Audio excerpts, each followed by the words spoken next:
Hello friends, welcome to Menaka Samayal. இன்றைக்கி நம்ம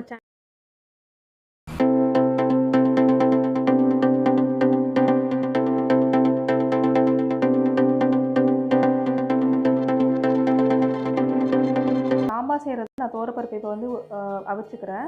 so குக்கரில் ஒரு 2 கப் தோரப்பருப்பு, ஒரு 1/4 டீஸ்பூன் மஞ்சள்தூள், அப்புறம் ஒரு பிஞ்ச் பெருங்காயத்தூள் ஆட் பண்ணி தண்ணி ஊற்றி விசில் போட்டு நம்ம வேக வச்சிடலாம். ஒரு 4-5 விசில் வரட்டும். இப்போ ஒரு பக்கம் வெந்துடுற டைமில் நான் வந்து புளி நல்லா கரைச்சி வச்சுக்கிறேன். ஒரு பெரிய எம்சி+ சைஸ்க்கு புளி எடுத்து வச்சுருக்கேன். இப்போ ஒரு கடாயில் தண்ணி ஊற்றி நல்லா கொதிக்க வச்சுருக்கேன். ஸோ நம்மளுக்கு என்னென்ன காய்கறி நீங்கள் யூஸ் பண்ணிக்கலாம், கேரட்டு, முருங்கைக்காய், சேனக்கிழங்கு, வாழைக்காய், வெள்ளை பூசணிக்காய், மஞ்சள் பூசணிக்காய், வாழைக்காய், ஸோ எல்லா விதமான காய்கறியும் நல்லா கட் பண்ணி வேக வச்சுருக்கேன். இப்போ ஒரு கடாயில் ஒரு 2 டேபிள் ஸ்பூன் தேங்காய் ஆட் பண்ணிக்கலாம். அது கூட உளுத்தப்பருப்பும் கடலைப்பருப்பும் ஆட் பண்ணிக்கிறேன். ஒரு 1/2 டீஸ்பூன் தனியா, ஒரு 1/4 டீஸ்பூன் வெந்தயம். ஸோ நம்ம வந்து நம்மளே வறுத்தச்சு பேஸ்ட் ரெடி பண்ண போகிறோம், அதுக்கு தான் இதெல்லாமே. அது கூட ஒரு சின்ன வெங்காயம் ஒரு 3 ஆட் பண்ணிக்கிறேன். அப்புறம் 2 பச்சை மிளகாய். நல்லா அதோட பச்சை வாசனை போகிறதுக்கு நம்ம வதக்கி எடுத்துக்கலாம். நீங்கள் தனித்தனியாக வதக்கினா தனித்தனியாக வதக்கிக்கலாம். நான் மொத்தமாகவே வதக்கிக்கிறேன்.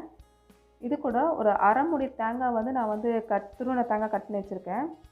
நான் கலருக்காக ஒரு 8 காஷ்மீர் மிளகாய் ஆட் பண்ணுறேன். நீங்கள் நார்மல் நீட்டு மிளகாய் கூட வரமிளகாய் கூட ஆட் பண்ணிக்கலாம். ஒரு 1/2 மூடி தேங்காய் கட் பண்ணி வச்சுருக்கேன், அதை துருவி வச்சுருக்கேன். அதையும் இப்போ ஆட் பண்ணிக்கிறேன். ஸோ நீங்கள் எந்தளவுக்கு குழம்பு காய்கறி ஆட் பண்ணுறீங்களோ அதுக்கேற்ற மாதிரி நம்ம பேஸ்ட்டோட அமௌண்ட் ரெடி பண்ணி வச்சுக்கணும். அப்போ தான் பேலன்ஸ்டாக இருக்கும். ஸோ நம்மளோட தேங்காய் நல்லா ரெட்டிஷ் ப்ரௌனாக வரைக்கும் நம்ம வறுத்து வச்சுக்கலாம். இப்போ இதை நல்லா ஆற விட்டு ஒரு மிக்ஸி ஜாரில் நம்ம நல்லா ஒரு ஃபைன் பேஸ்ட்டாக நம்ம அரைச்சதுக்கு போகிறோம். ஸோ நம்ம வேறு எந்த மசாலாவும் ஆட் பண்ண போகிறதில்ல. இந்த நம்மளுடைய பேஸ்ட் ரெடி ஆகிடுச்சு. இதை தான் நம்ம வந்து மெயினாக ஆட் பண்ண போகிறோம் நம்ம சாம்பாருக்கு. ஸோ காய்கறி நல்லா வெந்ததுக்கப்புறம் புளியை வந்து நம்ம கரைச்சி எடுத்துக்கலாம். அந்த புளி தண்ணியை இப்போ ஆட் பண்ணிக்கிறேன் காய்கறி கூட. இப்போ நம்ம வறுத்தரைச்சி அந்த பேஸ்ட்டையும் நம்ம ஆட் பண்ணிடலாம். இதில் உங்களுக்கு காரம் இல்லை அப்படின்னா ஒரு 1/4 டீஸ்பூன் மிளகாத்தூள் வேணால் சேர்த்துக்கிங்க. இப்போ என்னுடைய பருப்பு நல்லா வெந்துச்சு. ஸோ பருப்பை நல்லா மசிச்சு இது கூட ஆட் பண்ணிக்கிறேன் கடைசியாக. ஸோ உப்பு காரம் எல்லாமே நம்ம கடைசியாக எல்லாமே நம்ம பேலன்ஸ் பண்ணிக்கலாம். ஸோ இப்போ நல்லா கிளறி விட்டுக்கிறேன். இப்போ உப்பு தேவை அப்படிங்கிறத நான் ஒரு 1/4 டீஸ்பூன் உப்பு ஆட் பண்ணுறேன் கடைசியாக. இப்போ இதுக்கான தாளிப்பு ரெடி பண்ணிடலாம். ஒரு கடையில் 2 டேபிள் ஸ்பூன் தேங்காய் எண்ணெய் ஊற்றிக்கிறேன். அது கூட கடுகு உளுத்தப்பருப்பு ஆட் பண்ணிக்கலாம். கடுகு நல்லா பொரிஞ்சு வந்தோடனே ஒரு 2 வரமிளகா, ஒரு 4-5 கருவேப்பிலையும் சேர்த்துக்கிறேன். அப்புறம் ஸோ நான் ஃபஸ்ட்டு வெங்காயம் சேர்க்காதனால ஒரு 8-10 சின்ன வெங்காயத்தை நல்லா பொடுசாக நறுக்கி வச்சுருக்கேன், அதையும் ஆட் பண்ணிக்கிறேன். அப்புறம் ஒரு 2 தக்காளியை ஃபைனாக நறுக்கி வச்சுருக்கேன், அது இப்போ அதையும் நம்ம ஆட் பண்ணிக்கலாம். ஸோ காய்கறி நல்லா வேகட்டும். நம்மளுக்கு அந்த தக்காளி நல்லா அதோட தண்ணியெல்லாம் வெளில வரட்டும், அப்புறம் கரெக்டாக இருக்கும் நம்மளுக்கு டேஸ்ட்டு. இப்போ நம்ம வதக்கின இதையும் நம்மளுடைய சாம்பாரில் ரெடி பண்ணிடலாம். நம்மளோட தாளிப்பும் கடைசி ஆட் பண்ணியாச்சு.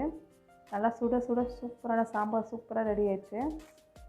ஸோ கண்டிப்பாக அந்த வறுத்தரிச்சு இந்த சாம்பார் நம்மளுடைய ஒரு மசாலா போட்டதும்போது அந்த சாம்பாரோட டேஸ்ட்டு டிஃப்ரெண்ட்டாக இருந்துச்சு, சூப்பராக இருந்துச்சு. வேணும்னா கடைசியாக ஒரு டேபிள் ஸ்பூன் தேங்காய் எண்ணெய் விட்டுக்கிங்க, இன்னும் சூப்பராக இருக்கும். ஸோ நம்மளோட வறுத்தரிச்ச சாம்பார் ரெடி. தேங்க்ஸ் ஃபார் வாட்சிங் வீடியோ ஃப்ரெண்ட்ஸ். பாய்.